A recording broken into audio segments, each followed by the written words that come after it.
Behind me, you see a big sign. On it, the words say, "Serve the people." Now, this is a sign that you see all over China today. Big signs like this one, small signs. It's even written on small children's satchels as they go to school. And of course, one wonders at first, when one comes here, whether it is more than a slogan, whether it is just a nice phrase. But one soon discovers that it is more than a slogan.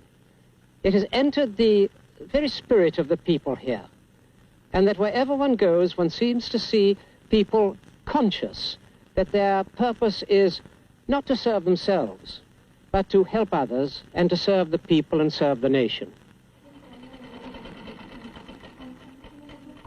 Children at school help each other by mending each other's clothes or repairing their shoes.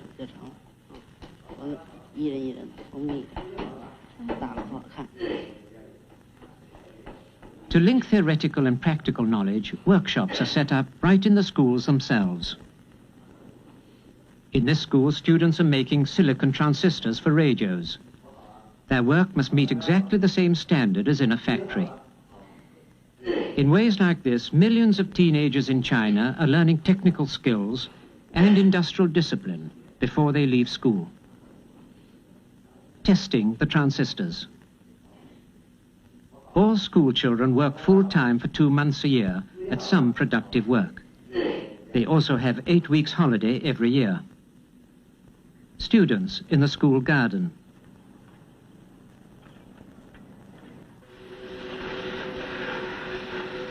For their 2 months of practical work, school children can choose from a great variety of jobs. In Shanghai, on a ship that was being built, I came across 2 schoolgirls learning how to weld.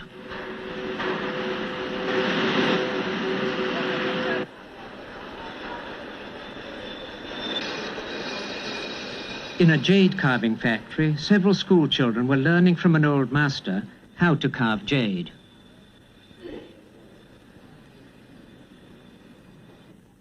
Tsinghua, one of China's famous universities. Only a fraction of China's children get to college, but those who do pay no fees, and all books, food and lodging are free. Before coming to college, every student must have worked at least 2 years in a factory or in the fields. There are no entrance examinations. A student is chosen not only because he is intellectually capable, but because his fellow workers recommend him as someone who will use his education to serve the people. The university today is administered by a revolutionary committee on which every section of the university is represented. The chairman is a Communist Party leader, and the army is represented too. One of the teaching staff.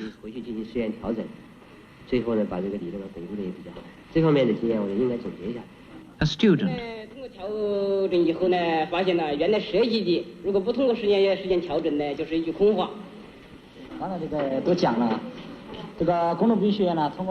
The maintenance staff are represented by a janitor.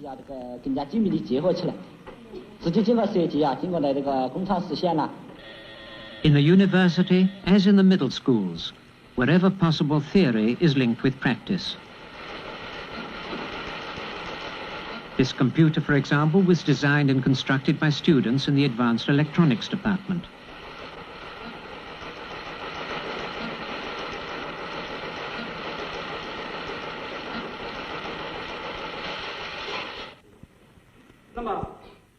What individual freedom is there in China? As we understand freedom, very little. In the natural sciences, the intellectual is given the widest freedom to question and explore. And there is ample evidence that China is producing minds of superb competence. But the Chinese say that a competitive society like ours must of necessity develop a philosophy of individualism, while a society based on cooperation will develop quite a different ethic. Thus, in China, individuals don't follow their personal impulses, and China offers no scope for the man striving to express his personality, which we have placed so high on the list of human needs. There are, I am sure, many intellectuals in China frustrated and unhappy. But it seemed to me that most of the young students I saw and talked with were grateful for the opportunity of being at college and had accepted the idea that a man's knowledge and creativity are not, as it were, his own possessions, but are to be used for the benefit of all. And Professor Chen at Tsinghua, during the Cultural Revolution, had to work in a steel mill, and he was surprised to find this brought him quite a new kind of freedom. I was used to write books and scientific papers after the work. Then I usually like to put my name on it. You used to like to put your signature on your books and on your works, yes. Actually, now I realize that's the way of seeking my personal fame and fortune. I understand. For the workers, they have no such kind of question. They never thought to put any signature on their products. This is indeed the striking contrast between two kinds of work outlook. And through the long period of working with the workers, I finally established the friendship with many workers. In the past, my friends all are professors and intellectuals like me. Now I have worker friends. Another professor, specializing in biochemistry, told me that before the Cultural Revolution, he felt he had to keep up his dignity and would never have made friends with his students as he does now. And he doesn't resent it, as he said he would have done before, when his students learn about a complicated biochemical process from a worker at a factory, rather than from him in a university classroom. In these ways, the Cultural Revolution helped to break down barriers between people. 这个处理的方法用一种活性的物质，就是用粪便培养一种细菌，这个细菌呢产生原生动物，把这个水里含有大量的苯呐，用它给分解。大有看齐，下去看。 All students serve in the civilian militia.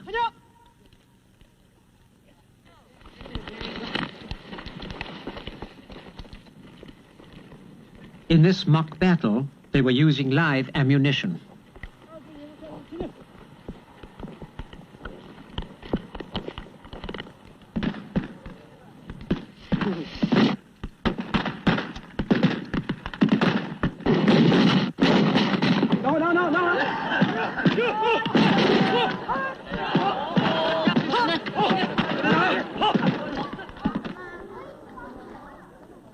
Education does not end when school lets out.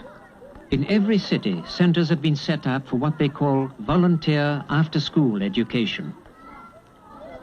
Some learn gardening. Some embroidery.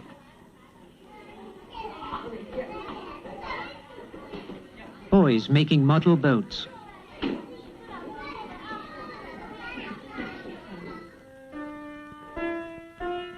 Not having many pianos, children learn on cardboard keys, and some make exceptional progress.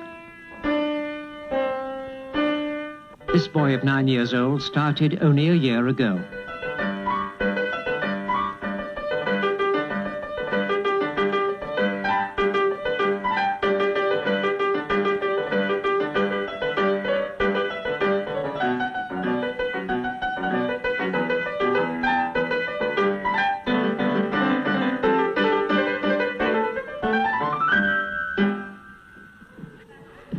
Some children, 8 and 9 years old, prefer gymnastics.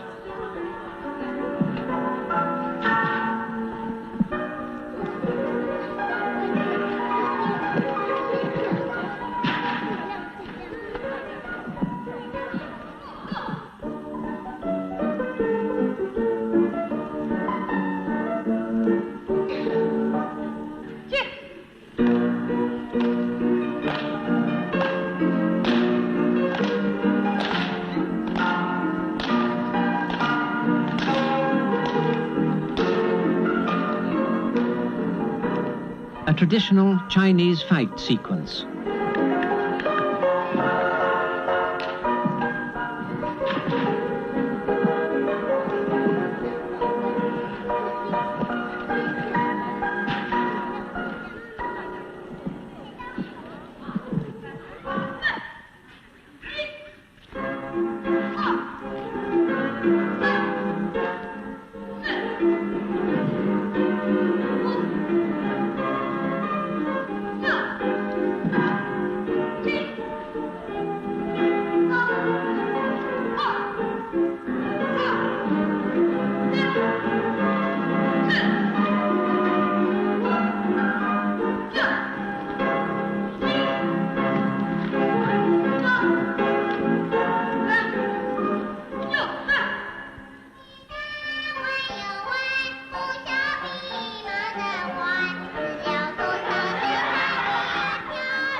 The children are singing about how the sun is rising in the east, how the sky is full of clouds, but that they have friends all over the world.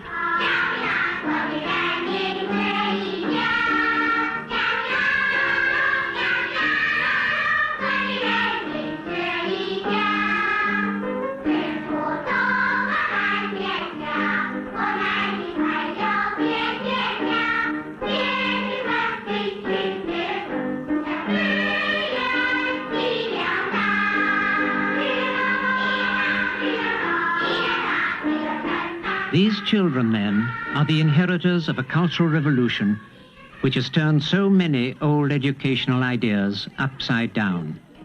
Many questions, even for the Chinese, remain unanswered.